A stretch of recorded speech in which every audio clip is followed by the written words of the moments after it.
नमस्कार, सगरमाथा प्राइम समाचारमा स्वागत छ। म अर्जुन नेपाल। नमस्कार, म पुष्पाश्री कार्की। सगरमाथा प्राइम समाचार सुरु गरौं अहिलेसम्मका मुख्य समाचारबाट। गत मङ्सिर 4 मा भएको प्रतिनिधि सभा निर्वाचनको मतगणना अन्तिम चरणमा कांग्रेस पहिलो र एमाले दोस्रो दल बन्ने निश्चित।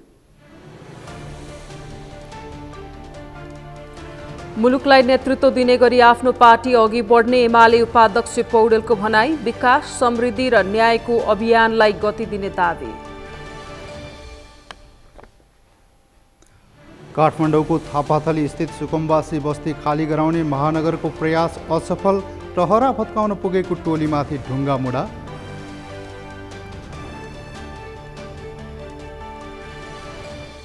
उत्तर कोरियालाई आणविक शक्तिमा विश्वको सबैभन्दा बलियो बनाउने नेता किमको घोषणा। शताब्दीकै अभूतपूर्व शक्तिशाली देश बनाउने दावी।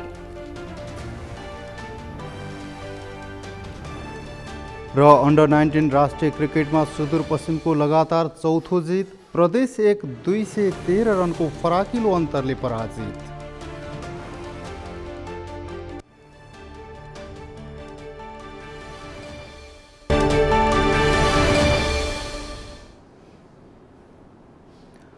सगरमाथा प्राइम समाचार अब विस्तारमा। प्रतिनिधि सभाको 165 निर्वाचन क्षेत्रमध्ये अहिलेसम्म 158 स्थानको अन्तिम मत परिणाम सार्वजनिक भएको छ। यो समाचार तयार पार्दासम्म नेपाली कांग्रेस 53 सिटमा जित हासिल गरेर पहिलो स्थानमा रहेको छ। मतगणनाको पछिल्लो परिणाम अनुसार नेकपा एमाले 42, नेकपा माओवादी केन्द्र 17, नेकपा एकीकृत समाजवादी 10 र राष्ट्रिय स्वतन्त्र पार्टीले 7 सिट जितेका छन्।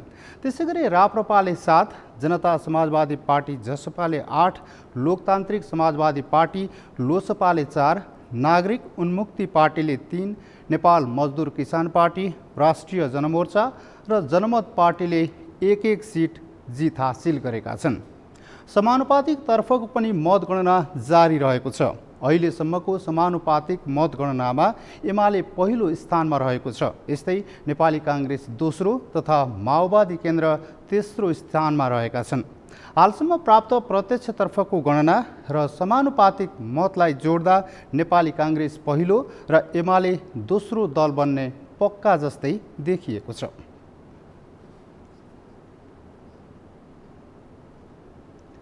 मङ्सिर 4 गते भएको निर्वाचनको मत परिणाम लगभग आइसकेको छ। सोमबारसम्म 159 वटा निर्वाचन क्षेत्रको मत परिणाम अनुसार केही स्थानमा बाहेक पुरानै र पटक पटक संसदमा देखिएका अनुहार नै दोहोरिएका छन्। पुराना अनुहार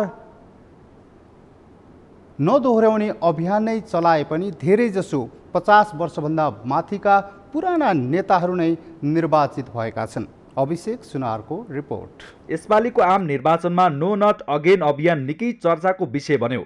नयाँ युवा शक्तिको नेतृत्व आउनुपर्छ भन्ने नारा सामाजिक सञ्जालमा छरपष्ट देखिए। यो नाराले नयाँ दल राष्ट्रिय स्वतन्त्र पार्टी र केही स्थानका स्वतन्त्र उम्मेदवारहरूलाई फाइदा पनि भयो। तर एकाध स्थानमा बाहेक गडा जमाएर बसेका पुराना नेताहरूलाई यसपटक यो नाराले त्यति असर परेको देखिएन। निर्वाचनको मत परिणामले धेरै स्थानमा नयाँ युवा शक्तिलाई अवसर दिएको पनि देखिएन। पटक पटक निर्वाचित भएर सांसदको स्वाद चाखेका तिनै पुराना नेता पुनः संसद भवनको ढोका खोल्न सफल भएका छन्। प्रतिनिधि सभा सदस्यमा निर्वाचित भएका मध्ये 70 वर्ष नागेका सांसदको संख्या 15 छ, जसमा चित्रबहादुर केसी, महन्त ठाकुर, रामचन्द्र पौडेल, शेरबहादुर देउवा, ध्रुवबहादुर प्रधान, नवल किशोर शाह सुडी, सर्वेन्द्रनाथ शुक्ला, डाक्टर शेखर कोइराला र केपी शर्मा ओली संसदमा निर्वाचित भएका छन्। त्यस्तै 70 वर्ष माथिका महेन्द्र राय यादव, अर्जुन नरसिंह केसी, मङ्गल प्रसाद गुप्ता, दीपक बोहरा पनि निर्वाचित भएका छन्। यस्ता क्षेत्रमा जनचेतनाको कमी, दबाव, त्रास लगायतका कारण पटक पटक एउटै अनुहार दोहोरिएको राजनीतिक विश्लेषकहरूको भनाइ छ। दलहरूप्रति भन्दा दलको नेताहरूप्रति विद्वेषका एउटा कुरा थियो र अनि जति चाहिँ मतलब सदरमुकामहरूमा सञ्चार माध्यमको पहुँच छ, सामाजिक सञ्जालहरूको चाहिँ त्यहाँ पहुँच छ, त्यो क्षेत्रमा चाहिँ फरक किसिमको रिजल्ट आएको छ मतदानमा। र त्योभन्दा दुर्गम क्षेत्र गाउँहरूमा आदि इत्यादिमा चाहिँ एक किसिमको एउटा राजनीतिक दलहरूको बढी प्रभाव पनि हुन्छ र त्यहाँ अनेक किसिमका चलखेल र आफ्नो सङ्गठनको कारणले दबाब र त्रास विभिन्न किसिमका हत्काण्डहरू अप्नाएको हुनाले पनि अहिलेको दलको चाहिँ प्रणालीमा पात्रहरू तिनै दोहोरिएका छन्। सहरभित्र अथवा चाहिँ जहाँ मैले माथि भने सामाजिक सञ्जालहरूको पहुँच र शिक्षाको स्तर माथि भएको ठाउँमा चाहिँ परिवर्तन आएको छ। मतगणना सम्पन्न भएको प्रतिनिधि सभाको 159वटा निर्वाचन क्षेत्रमा 60 वर्ष नागेका 46 जना, 50 वर्ष नागेका 59 जना र 50 वर्षभन्दा कम उमेरका 37 जना सांसद निर्वाचित भएका छन्। प्रतिनिधि सभाको 165 निर्वाचन क्षेत्र मध्ये 3 स्थानमा स्थगित र 3 स्थानको मत परिणाम आउन बाँकी नै छ। निर्वाचित मध्येको उमेर हेर्ने हो भने 50 वर्षभन्दा कम उमेरका सांसद सबैभन्दा कम देखिएका छन्। प्रदेशगत हेर्दा सबैभन्दा थोरै लुम्बिनीमा 2 र कर्णालीमा जम्मा 3 जना मात्र 50 भन्दा कम उमेरका सांसद चुनिएका छन्। मतदाताहरू पुराना र बारम्बार दोहोरिएका नेताहरूसँग दिक्क भइसकेका ठानिए पनि नयाँले त्यति अवसर नपाएको हो कि भन्न सकिन्छ। यद्यपि नयाँ दल र स्वतन्त्र तथा युवा नेताहरूप्रतिको आकर्षणले संसदमा पुराना र पाका नेताहरूलाई परम्परागत शैलीबाट मुक्त भएर नयाँ युवासँग हातेमालो गर्नुपर्ने सन्देश भने दिएको छ। सगरमाथा टेलिभिजनका लागि क्यामेरामा सुनिल कोलीका साथ अभिषेक सुनार, काठमाडौँ। मङ्सिर 4 मा सम्पन्न मतदाताको मतगणना अन्तिम चरणमा पुगेको छ। विवाद भएका केही स्थान बाहेक अन्य सबैजसो स्थानको अन्तिम परिणाम सार्वजनिक भइसकेको छ। अहिले निर्वाचित भएर आएका नयाँ जनप्रतिनिधिले जनताको आशालाई कसरी सम्बोधन गर्लान् हेर्न भने बाँकी नै छ। यसै सन्दर्भमा हामीले सगरमाथा जनबोलीमा कैलाली, धादिङ र कञ्चनपुरका सर्वसाधारणलाई सोधेका थियौँ नयाँ जनप्रतिनिधिबाट कस्तो अपेक्षा गर्नुभएको छ। हेरौँ उनीहरूको भनाइ उनीहरूकै शैलीमा।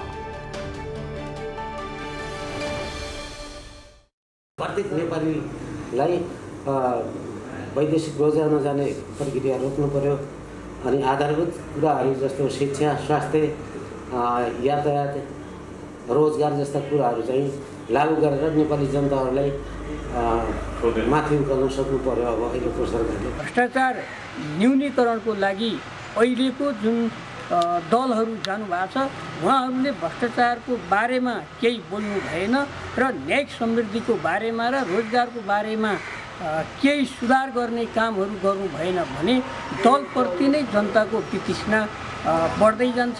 पार्टीको नेतृत्व कसले गर्ने भन्दा पनि विशेष गरिकन अब च्यान्ज कसरी आउने त, अब नेपाललाई कसरी चाहिँ अरू देश खालको चाहिँ विकासशील बनाउने खालको चाहिँ एजेन्डा कसरी चाहिँ बनाउन सकिन्छ भन्ने खालका चाहिँ अब नयाँ रूपमा चाहिँ जानुपर्छ भन्ने खालको चाहिँ एउटा अनुभूति चाहिँ जनताले गरेका छन्। हिजो जस्तो देशमा सत्ताको खिचडी पाक्ने, सरकार ढाल्ने, बनाउने यी प्रवृत्तिहरू अन्त्य भएर देशले स्थायी सरकार पाओस् भन्ने एउटा महत्त्वपूर्ण अपेक्षा छ।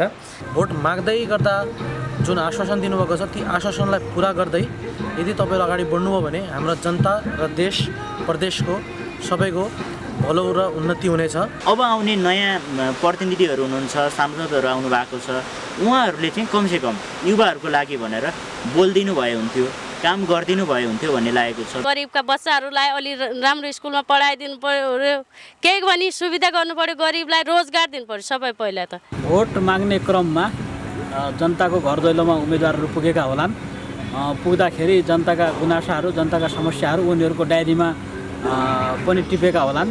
ती डायरीमा टिपेका समस्याहरू मुद्दाहरूलाई पहिलो प्राथमिकता दिनुपर्छ जस्तो लाग्छ। जस्तो कि बजार एरियालाई मात्रै नभएर बजारको दायाँ बायाँको यो सडक खण्डहरू पनि राम्रोसँग पिच होस्, आदान प्रदान गर्नको लागि सजिलो होस् भन्ने अपेक्षा अझै पनि राख्दैछ। हामीलाई आशा छ पहिलाको भन्दा केही न केही राम्रो हुन्छ, स्वास्थ्य, शिक्षा सुविधा सबै ठिक हुन्छ भन्ने हामीले आशा लिइरहेछौँ। देशमा विकास हुनु पर्यो, शिक्षा गतिलो शिक्षा हुनु पर्यो, प्राविधिक शिक्षा हुनु पर्यो। त्यो पहिलाको जस्तो भ्रष्टाचार यताउति दायाँ बायाँ चाहिँ त्यो हटाउनु, सबै लागेर मिलिजुली गरेर होइन भन्ने चाहिँ चाहना हो।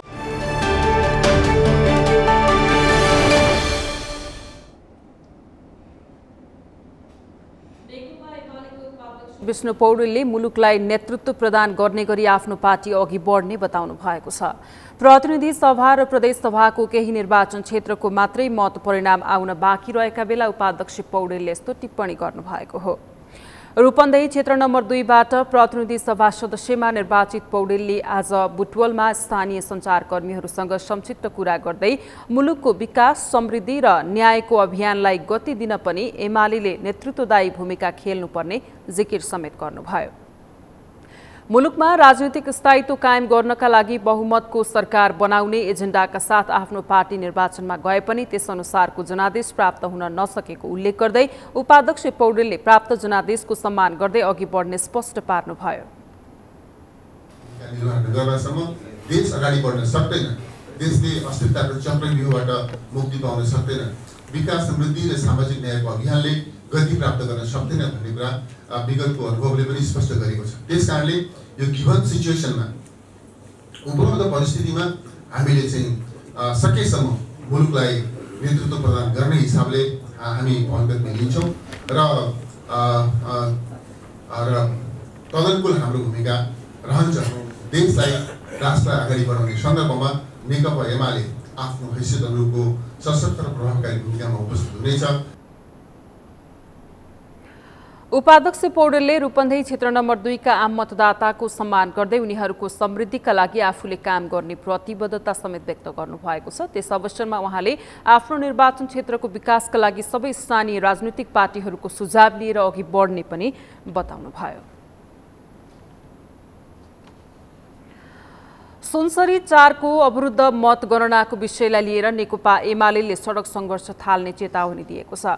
सुनसरी 4 बाट प्रतिनिधि सभा सदस्यमा नेकपा एमाले उम्मेद्वार जगदीश प्रसाद कुसियतले अवरुद्ध मतगणनाको विषयलाई लिएर सडक सङ्घर्ष गर्ने चेतावनी दिनुभएको हो।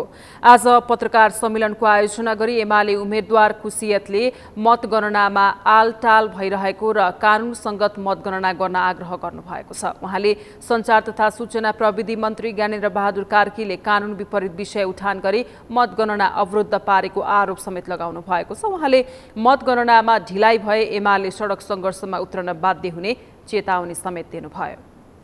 हामी सङ्घर्ष पनि जारी गर्छौँ। यो सङ्घर्ष त्यो दिनसम्मको लागि जान्छ कि कुनै हालमा कुनै दिन अब सुनसरीको धरतीमा ज्ञानेन्द्र कार्कीले टेक्न दिँदैन। यहाँका जनता त्यो आक्रोशित भइसकेका छन्। त्यसले गर्दाखेरि म पत्रकार मित्रहरू मार्फत हामी प्रमुख निर्वाचन आयुक्तलाई पनि आग्रह गर्न चाहन्छु कि उहाँहरूले त्यो मतदान सुरुवात गरोस्। जो सरकारमा छ, रुलिङ पार्टीमा छ, प्रधानमन्त्री उसको छ, सूचना मन्त्री आफै हुनुहुन्छ, देशको सरकारको प्रवक्ता आफै हुनुहुन्छ र उहाँले भन्छ मेरो मत एमालेतिर किन्नु, मलाई न्याय पाऊँ। कस्तो खाले न्याय? सुनसरी निर्वाचन क्षेत्र नम्बर 4 को प्रतिनिधि सभातर्फको मतगणनामा कांग्रेसले धाँधलीको आरोप लगाएको छ। सो विषयलाई लिएर कांग्रेसले निर्वाचन अधिकृतको कार्यालयमा पुनः मतगणनाको माग सहितको उजुरी हालेको छ।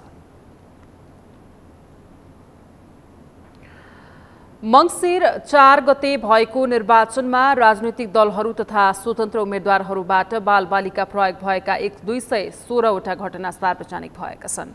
बालबालिकाको क्षेत्रमा क्रियाशील संस्था बालबालिका शान्ति क्षेत्र राष्ट्रिय अभियान सिजपले आज एक कार्यक्रममा मंसिर 4 गतेको निर्वाचनमा बालबालिका प्रयोगको 216 वटा घटना सार्वजनिक गरेको हो।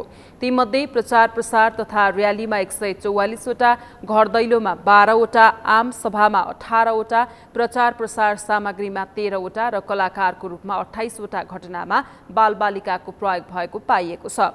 संस्थाका अध्यक्ष राजेश शर्माका अनुसार सबैभन्दा बढी वाम लोकतान्त्रिक गठबन्धनका दलहरूबाट बालबालिका प्रयोगका 98 वटा, एमालेबाट 71 वटा, अन्य राजनीतिक दलहरूबाट 34 वटा र स्वतन्त्र उम्मेद्वारहरूबाट 13 वटा घटना पाइएको जानकारी दिनुभयो।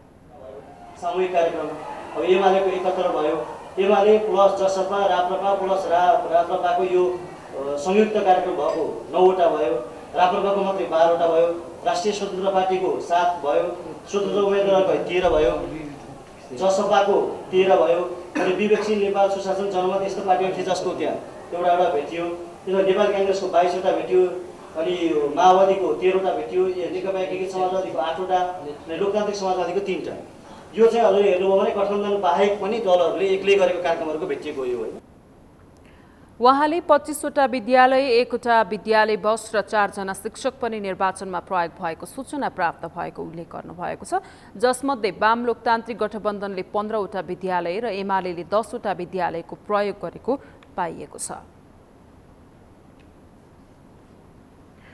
सगरमाथा प्राइम समाचारमा अब पालो विश्रामपछि काठमाडौँको थापाथली स्थित सुकुम्बासी बस्ती खाली गराउने महानगरको प्रयास असफल, टहरा भत्काउन पुगेको टोलीमाथि ढुङ्गा मुढा।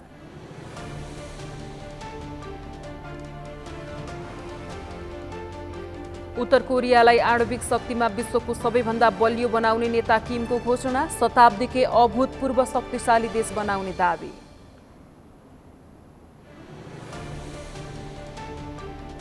र अन्डर 19 राष्ट्रिय क्रिकेटमा सुदूरपश्चिमको लगातार चौथो जित, प्रदेश 1-213 रनको फराकिलो अन्तरले पराजित।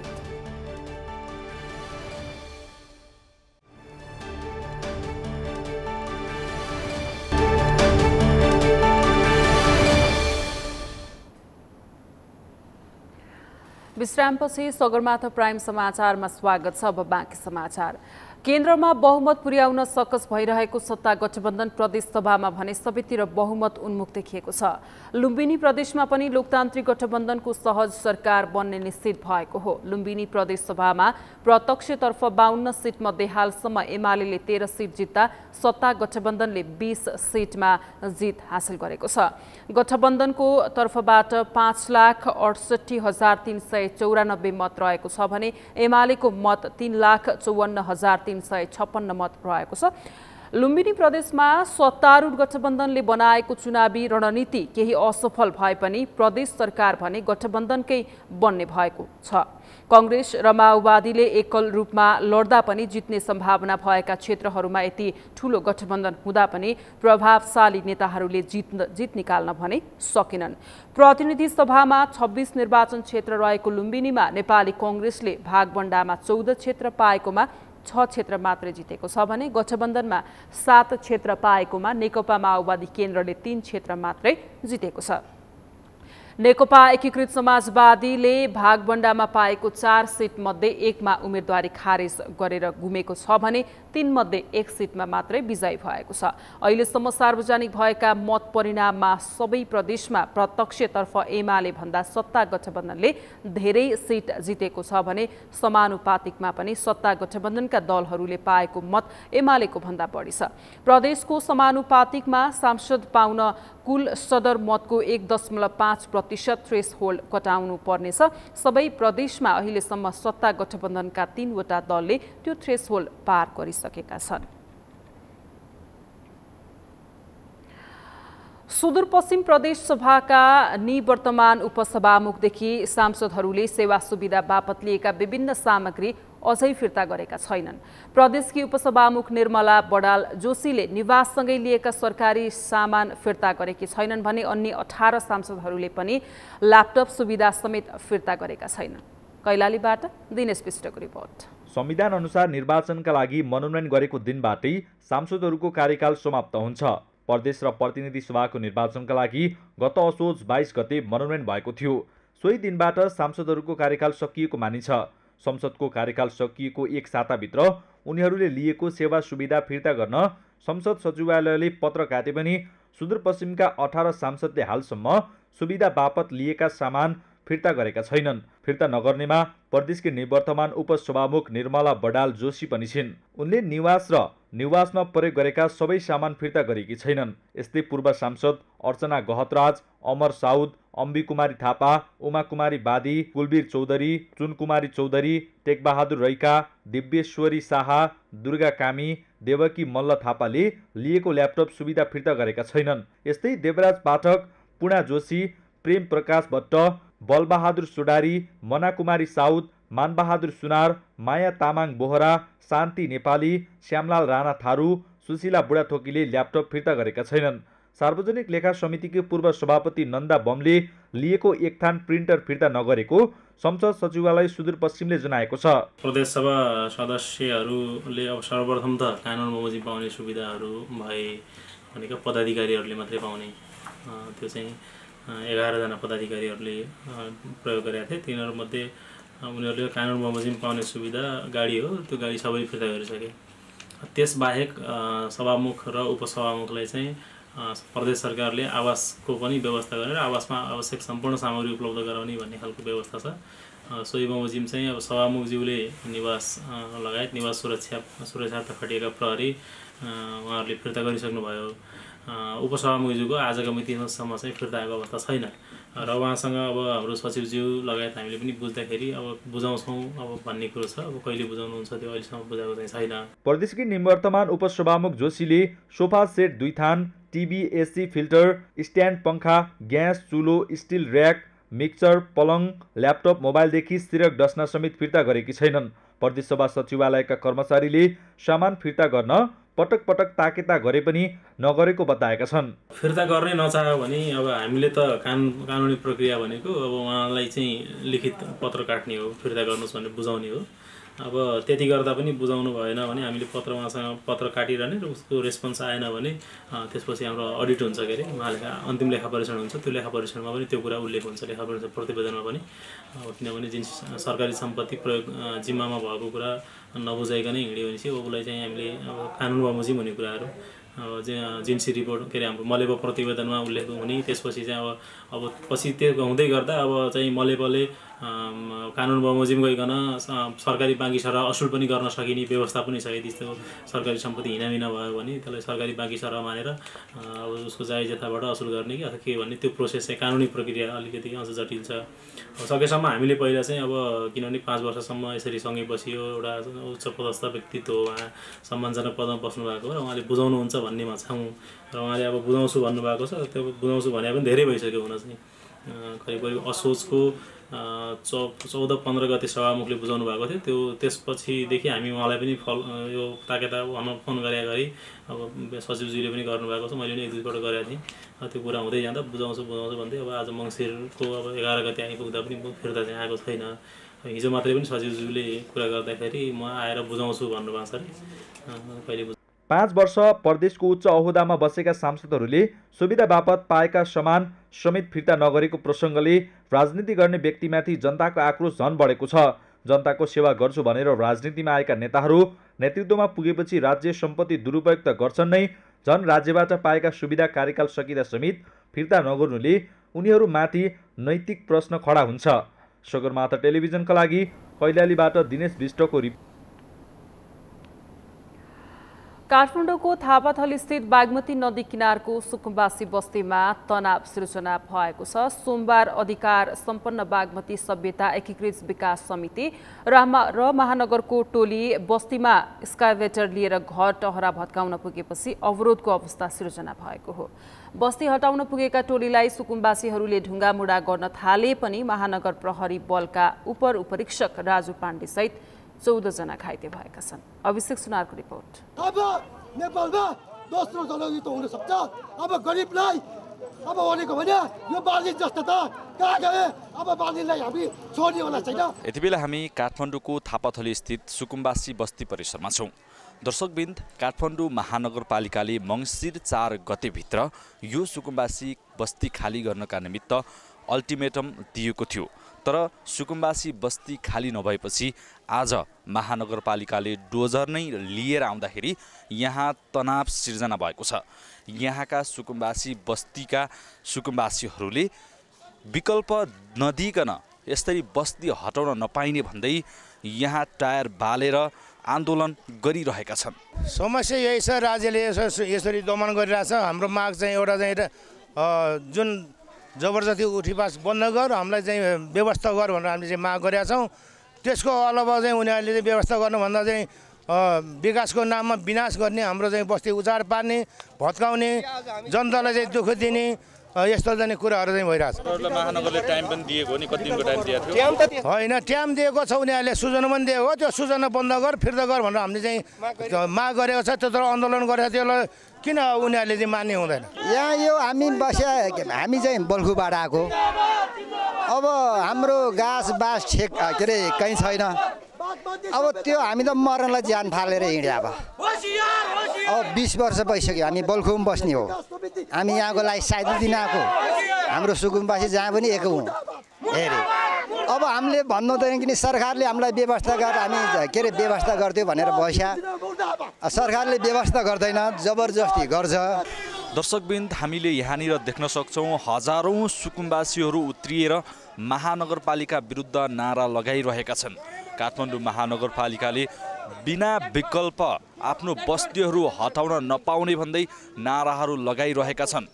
उनीहरूको माग के छ भने विकल्प पाइयो भने आफूहरूले बस्ती सहज तरिकाले छोड्ने, विकल्प नदिइकन यसरी बस्ती हटाउन लाग्यो भने मर्न तयार रहेको तर बस्ती छाड्न तयार नरहेको प्रतिक्रियाहरू यहाँका सुकुम्बासीहरूबाट हामीले पाइरहेका छौँ। यो आन्दोलन हाम्रो बस्तीलाई विकल्प नगरिकन उठाउन खोजा भएर हामीले चाहिँ यो चाहिँ आन्दोलन गर्न हो। के छ तपाईँहरूको माग चाहिँ के हो?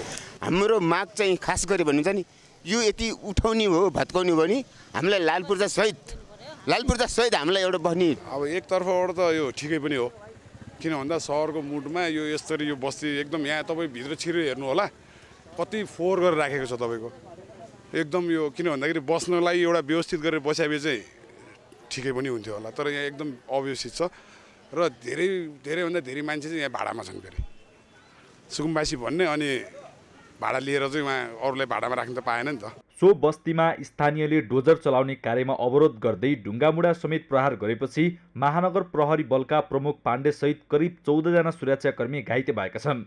अपराधिक गतिविधिमा संलग्न भएकाहरूले स्थितिलाई तनावपूर्ण बनाएको भन्दै उनीहरूलाई नियन्त्रणमा लिने र कानुन बमोजिम कारबाही गरिने महानगर प्रहरी बलका प्रमुख राजुनाथ पाण्डेले बताएका छन्। राज्यको यो ठाउँमा महत्त्वपूर्ण ठाउँमा चाहिँ हतियारसहित लिएर बस्छन् भने ती मान्छेलाई नियन्त्रणमा लिनु चाहिँ कारबाही गर्नुपर्छ।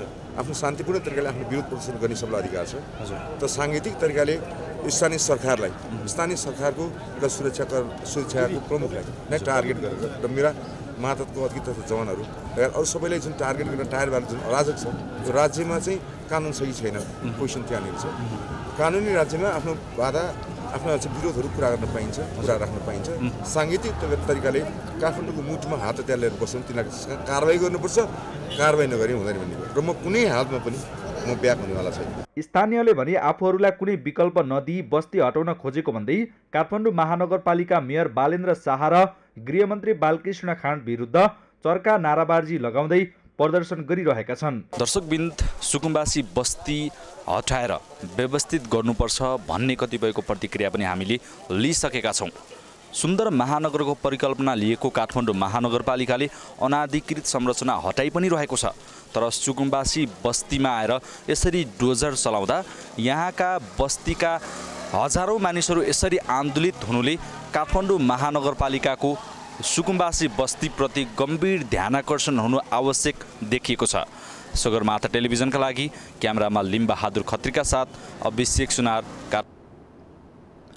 अहिले रक्त सञ्चार केन्द्रहरूमा रगतको कमी भएको छ। असारदेखि सुरु भएको डेङ्गुको सङ्क्रमण, त्यसपछि लगत्तै दसैँ तिहार लगायतका चाडपर्व र आम निर्वाचनको चटारो र जारी विश्वकप फुटबलका कारण रक्तदानका कार्यक्रमहरू कम भएका छन्, जसले गर्दा ब्लड ब्याङ्कहरूमा ब्लडको अभाव भएको छ। यशोदा भण्डारीको रिपोर्ट। अहिले उपत्यकाका रक्त सञ्चार केन्द्रहरूमा रगतको कमी भएको छ। काठमाडौँ उपत्यकामा दैनिक 300 देखि 400 युनिट रगत आवश्यक पर्छ, तर अहिले माग अनुसार रगत उपलब्ध हुन सकेको छैन। रक्त सञ्चार सेवा रक्तदान गर्ने र गराउने सङ्घ संस्थामा आधारित हुने भएकाले अहिले रक्तदानका कार्यक्रमहरू भएका छैनन्, जसले गर्दा रगतको आवश्यक पर्ने बिरामीहरूले समयमै रगत पाउन सकेका छैनन्। मङ्सिर 4 गते भएको आम निर्वाचन, त्यसपछिको मत परिणामको चटारोले अहिले रक्तदानका कार्यक्रमहरू ठप्प जस्तै छन्।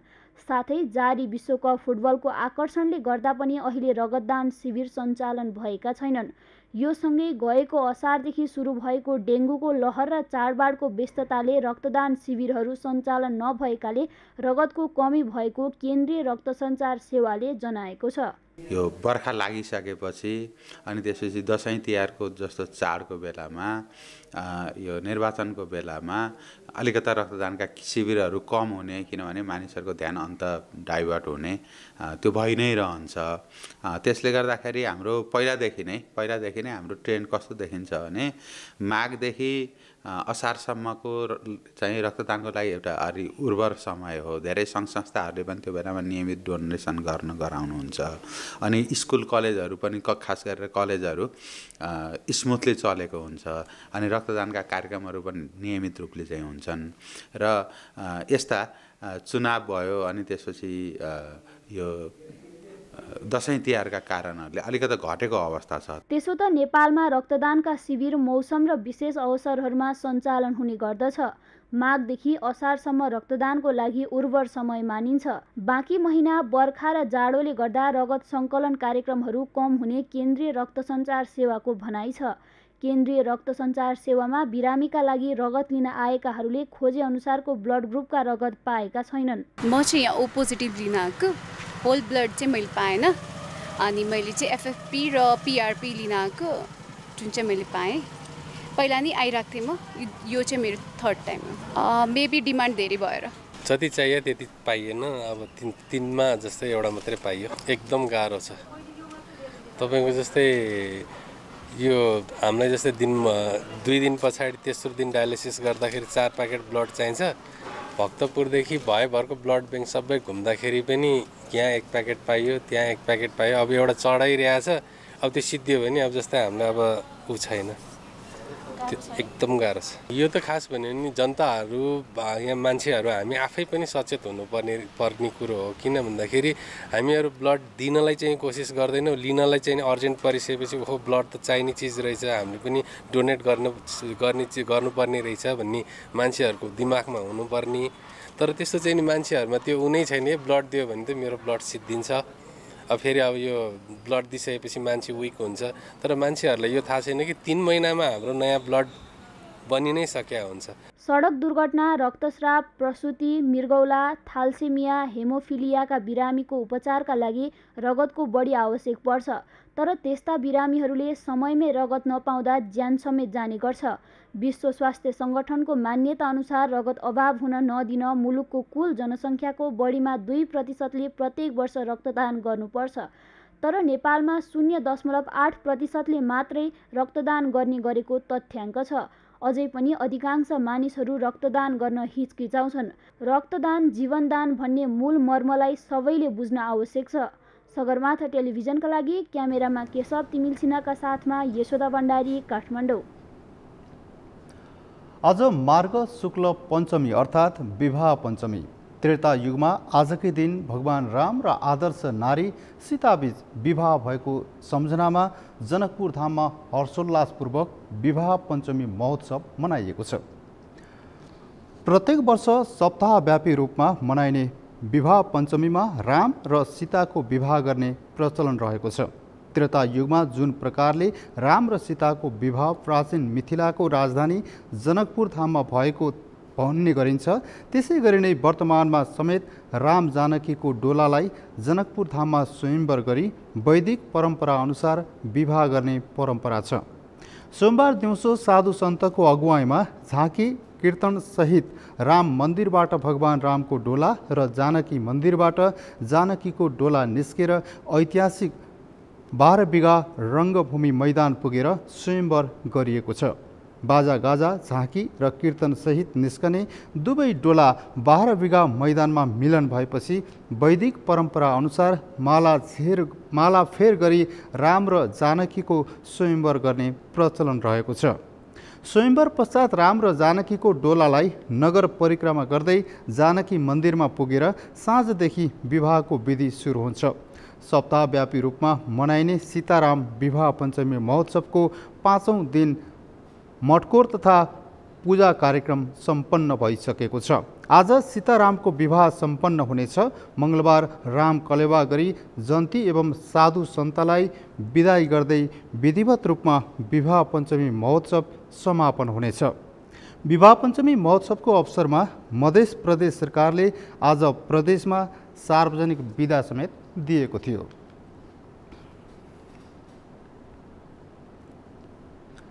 भोजपुरमा 108 आबाल ब्रह्मचारी बाल गुरु षडानन्द अधिकारीको 188औं जन्म जयन्ती मनाइएको छ।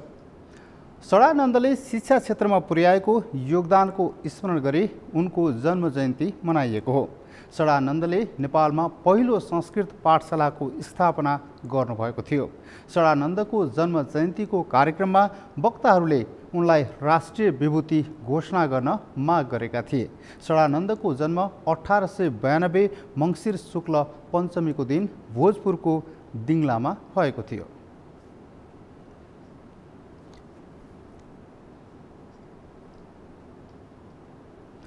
सगरमाथा समाचारमा अब पालो भएको छ विश्रामको। विश्रामपछि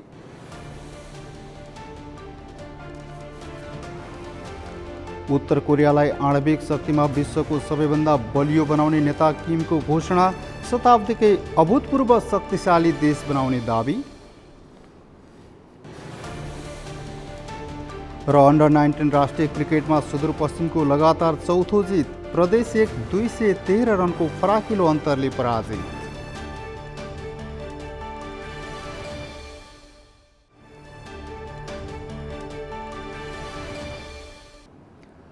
चीनमा सरकार विरुद्ध आन्दोलन चर्किएसँगै विश्व बजारमा कच्चा तेलको मूल्य घट्न थालेको छ।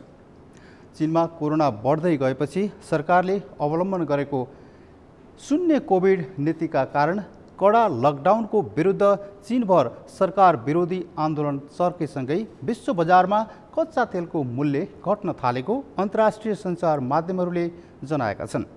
विश्वको सबैभन्दा ठूलो तेल आपूर्तिकर्ता चीनमा आन्दोलन हुँदा माग घट्ने भएकाले मूल्य घट्न थालेको विश्लेषण गरिएको छ। तेल सम्बन्धी जानकारी दिने साइट oilprime.com का अनुसार आज मात्रै विश्व बजारमा कच्चा तेलको मूल्य 3% भन्दा बढीले घटेको छ। विश्व तेल बजारको मूल्य निर्धारण गर्ने निकाय WTI का अनुसार आज कच्चा तेलको मूल्य प्रति ब्यारेल 3% अर्थात् $2.29 घटेको छ। यससँगै WTI कच्चा तेलको मूल्य प्रति ब्यारेल $73.99 अमेरिकी डलर रहेको छ।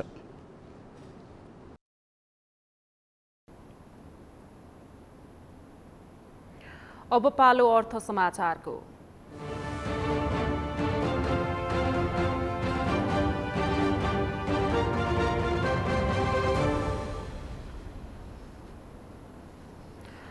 नेपाल चेम्बर अफ कमर्सका अध्यक्ष राजेन्द्र मल्लले नेपाल राष्ट्र ब्याङ्कले गरेको मौद्रिक नीतिको पहिलो त्रैमासिक समीक्षाले मुलुकमा वित्तीय स्थायित्व नहुने बताएका छन्। चेम्बरका अध्यक्ष मल्लले आइतबार नेपाल राष्ट्र ब्याङ्कले मौद्रिक नीतिको पहिलो त्रैमासिक समीक्षामा गरेको व्यवस्थाले मुलुकमा वित्तीय स्थायित्व ल्याउन कठिन रहेको बताएका हुन्। एक रिपोर्ट। नेपाल चेम्बर अफ कमर्सका अध्यक्ष राजेन्द्र मल्लले मौद्रिक नीतिको पहिलो त्रैमासिक समीक्षाका विषयमा प्रतिक्रिया दिँदै वाणिज्य र विकास बैंकहरूको स्प्रेड दर घटाउने भन्दा बाहेक मौद्रिक नीतिमा कायम गरेको व्यवस्थालाई यथावत राखेको बताए। उनले मौद्रिक नीतिको समीक्षामा बैंकको स्प्रेड दर 0.5% कम गर्दा मङ्सिरपछि बढ्न भनेको बैंकको ब्याज दर वृद्धि रोक्ने बताए। उनले सरकार राष्ट्र बैंकलाई बारम्बार बैंकहरूले कर्जामा लिने प्रिमियम दर 7% कायम गर्दा उद्योगी व्यवसायहरू मर्कामा परेको बताए। अध्यक्ष मल्लले राष्ट्र बैंकले बैंकहरूले बेस रेटमा लिने प्रिमियम दर बढीमा 2% कायम गर्नुपर्ने बताए। उनले अन्तर बैंकिङ कर्जाको ब्याज दर समेत 8.5% भएको भन्दै अब सरकारले अन्तर बैंकिङ कर्जाको ब्याज दर 5% बनाउन आवश्यक रहेको बताए। उनले राष्ट्र बैंकले कार्तिक 1 गतेदेखि लागू गर्ने गरी जारी गरेको चालू कर्जा पुँजीको नीतिले मुलुकका उद्योग व्यवसायमा ठूला दुर्घटना हुन सक्ने बताए। अध्यक्ष मल्लले चालू कर्जा पुँजीलाई व्यवस्थित गरी 50% कर्जा दिने व्यवस्था गर्न राष्ट्र बैंकसँग माग गरे।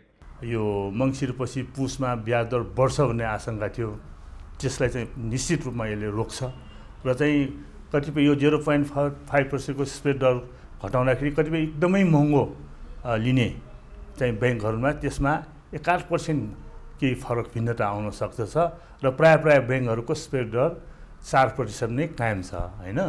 र चाहिँ मैले एउटा चाहिँ यो चेम्बरको तर्फबाट पटक राष्ट्र बैंकलाई सरकारलाई के आग्रह गरिरहेको थिएँ भनेदेखि हाम्रो मुलुकमा विगत वर्षहरूमा बेस रेटमा प्रिमियम चाहिँ 0.25 देखि म्याक्सिमम 1.5% सम्म मात्र प्रिमियम लिने चलन थियो।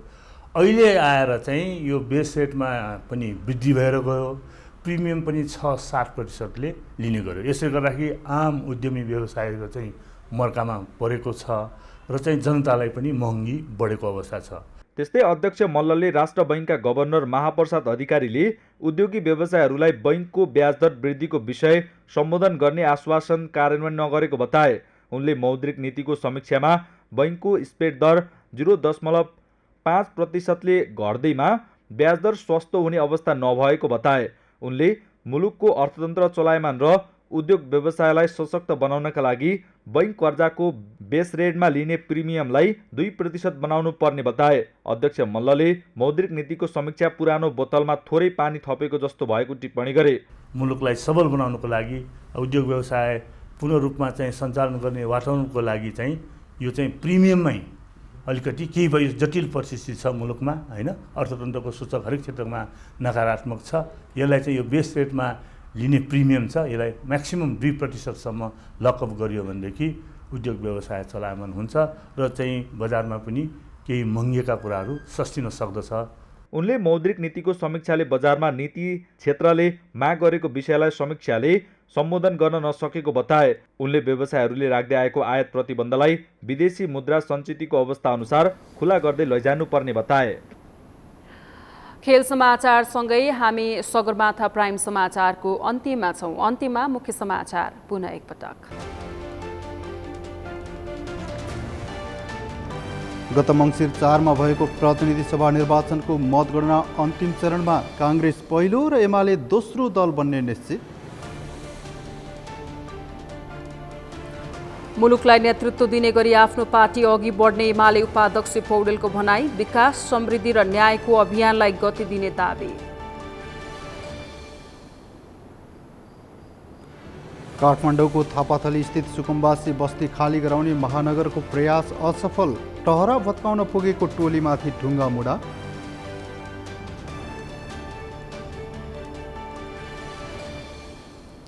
उत्तर कोरियालाई आणविक शक्तिमा विश्वको सबैभन्दा बलियो बनाउने नेता किमको घोषणा, शताब्दीकै अभूतपूर्व शक्तिशाली देश बनाउने दावी। र अन्डर 19 राष्ट्रिय क्रिकेटमा सुदूरपश्चिमको लगातार चौथो जित, प्रदेश 1 213 रनले फराकिलो अन्तरले पराजित।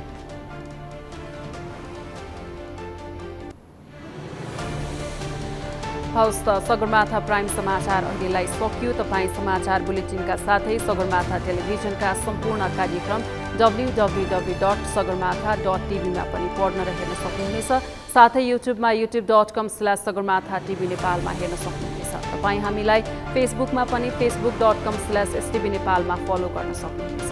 समाचारको शिखर, नेपालको गौरव, नेपालको पहिलो न्युज च्यानल सगरमाथा टेलिभिजन हेर्दै गर्नुहोला।